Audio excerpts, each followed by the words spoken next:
मिला दिया। हाँ टाइगर, कहाँ पहुँचे? मैं होटल के बाहर हूँ, मैं अंदर नहीं जा पा रहा हूँ क्योंकि एक चीफ सिक्योरिटी ऑफिसर ये कह रहा है कि मेरे जैसे लोगों को वो अंदर नहीं जाने देता। तभी वहाँ एक काले रंग की चमचमाती हुई महंगी सी गाड़ी आकर खड़ी हो गई। अकरम गाड़ी से बाहर निकला और उसके साथ एक और आदमी था। वो कोई और नहीं बल्कि बलराज था। उसे देख अभिनव की आंखें खुली की खुली रह गई। मैं इस चोर को अंदर जाने से रोक रहा हूँ तो ये तमाशा कर रहा है। क्या तेरी हिम्मत कैसे हुई उसे चोर कहने की? ये मेरा मेहमान है और तू कल से होटल के आसपास भी दिखा तो टांगे तोड़वा दूंगा। सॉरी टाइगर, तुम्हें इस गधे की वजह से। कोई बात नहीं, असल में छोटा आदमी ही छोटे आदमी का सबसे बड़ा दुश्मन है। कुछ देर के बाद वो होटल के एक आलीशान से कमरे के बाहर आ चुके थे।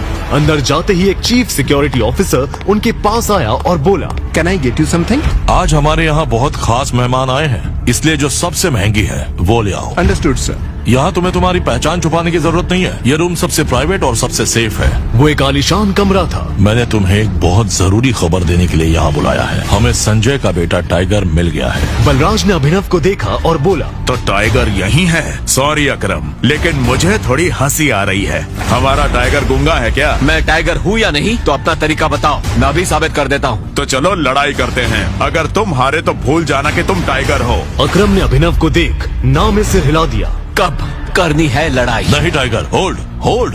मैं जो कर रहा हूँ अपनी मर्जी से कर रहा हूँ। बलराज आज जो मेरे मुंह पर बोल रहा है, मैं नहीं चाहता कल को कोई भी ऐरा गैरा मेरे पीठ पीछे बोले। अकरम ने अभिनव की आंखों में संजय जैसे तेवर देखे। बलराज अभिनव और अकरम के साथ अपनी प्राइवेट अरीना में आ गया था। एक बार फिर सोच लो, मैं इस रिंग में आज तक हारा नहीं हूँ। इस रिंग में आज से पहले तुमने संजय के बेटे यानी टाइगर का सामना भी तो नहीं किया होगा। दोनों के बीच लड़ाई शुरू हुई और बलराज चिंघाड़ते हुए अभिनव की तरफ दौड़ा। जैसे ही उसने अभिनव पर पहला मुक्का मारा, अभिनव एक बार को सुन्न रह गया। उसका मुक्का अभिनव का नाक तोड़ता। उससे पहले अभिनव को होश आया और उसने अपना सर नीचे झुका लिया। उसे याद आ रहा था कि बचपन से उसके ही पिता संजय ने उसे लड़ना सिखाया था। बलराज ने फिर से हवा में मुक्का ताना। अभिनव ने फिर से अपना सर झुकाया और बलराज की पीठ पर घुमाकर एक लात मार दी। बलराज गिर गया। बलराज ने गुस्से में फर्श पर अपना हाथ मारा। इसके बाद उसने एक के बाद एक अभिनव पर मुक्के बरसाने शुरू कर दिए। जैसे ही बलराज का मुक्का अभिनव के चेहरे पर पड़ने वाला था, अभिनव ने उसे रोका और बलराज के पेट में एक मुक्का मार दिया। इतने में अभिनव ने बलराज के पीछे आकर अपने दोनों हाथ उसकी कमर में कसे और उसे हवा में उठा दिया। आखिर में अभिनव ने बलराज को एक पल के लिए हवा में थामा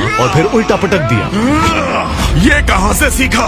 कहीं से नहीं, ये टाइगर को विरासत में मिला है उसकी गद्दी के साथ। इतने में अकरम ने उसके पास आकर अभिनव को गले से लगा लिया। क्या आप मेरे साथ शराब पीना पसंद करेंगे? अभिनव ने मुस्कुराते हुए बलराज को उसके कंधे से पकड़कर ऊपर उठाया और बोला, क्यों नहीं?